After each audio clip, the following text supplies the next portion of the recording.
guys, Chef Christine Waltmeyer here to tell you how to make a delicious and refreshing Kukicha tea cooler. This is a recipe that's out of my book, Vegelicious. So it's toward the back. I just have a couple of drink recipes and I thought it's hot out here in the Northeast. So this just sounds perfect for today. And what's in it is a special tea called Kukicha tea. It's just a very nice balanced tea. All tea comes from the same plant. Black tea, green tea, I should say all tea, but you know, a lot of teas, rooibos tea, and this particular tea, actually I'm not totally sure about rooibos, but black tea, green tea, and Kukicha tea all come from the same tea plant.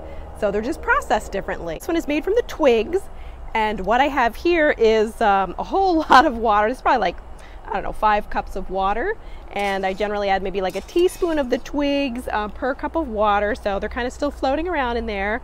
In my recipe in the book, it just calls for tea bags. That makes it really easy, but I kind of like the from scratch made from the actual twigs, so I did do that ahead of time indoors. I just wanted to be outside. I thought it'd be kind of pretty to show you my garden. My garden is like, it's gotten to be like a jungle. I've got a Three Sisters garden back there that's like really growing wildly. But anyway, so I'm adding this to water because I made an extra strong batch. And I steeped this for maybe, I don't know, just like 5 or 10 minutes. I don't like my tea that strong. In fact, you can even see I'm like diluting it here. So I wanted to cool it down so that I could chill it a little faster. So I just made extra concentrated tea, diluting it with some pure water here. I'm making a big jar because I just kind of like cool tea on these nice warm days. And what I have here, this is a vanilla bean pod, and I'm going to split this open lengthwise and put this in the tea. It just adds such a nice touch. So oh, it smells so good. You just want to, like, you know, wear it or something. It smells like perfume. So I'm just going to split it. This is nice and oily. I really should have brought out gloves. I kind of forgot. It's been a while, but it's got some oils coming out of it. This smells amazing. We're just gonna pop it right in there and get all this nice little vanilla beans in there, the little seeds and things that are in the pods.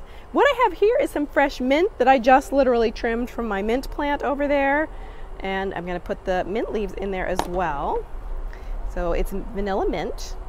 And if you were doing tea bags, like I said in my cookbook, there's the shortcut of tea bags, and I give you the ratio in my cookbook. I want to say that, like, you know, I call for maybe like a tea bag for every cup of water, and I actually call for more of like a cold steeping process where you just pour the boiling water over the tea bags, and you can actually just let it steep, sorry, not boiling water, just like room temperature water, and you just do like kind of a cold infusion, and then let it out at room temperature for 30 minutes, and then put it in the fridge for I believe it's 8 hours, just to really like let that infuse in there, which seems like a long time to steep tea, but it doesn't get that strong, and you can always dilute it if it's too strong for your taste. But there we go. That's a beautiful batch of tea, and smells amazing between the mint and the vanilla. Now the extra little touch I'm going to add is maple syrup, but if you're doing Chef AJ calls it SOS, sugar, oil, and salt-free diet, you don't have to add this sweetener. You could just have this straight up, or you could do like a little stevia if you want, or what else, monk fruit. I like that pure monk fruit powder. It's literally just the powdered dried monk fruit, and that's nice and sweet. But I don't know, I'm just gonna add a little touch of the maple syrup. Literally for this whole jar, I put in like 2 teaspoons, so that's not very much. So, and of course I don't have a spoon, but we could stir this around and just kind of get that, you know, mixed in there. So that's our lovely tea. I'm gonna let that cool to room temperature before I refrigerate it, but delicious tea. You can make any tea like that. You can use, you know, hibiscus or other teas. All right, guys, have a great night. Catch you soon.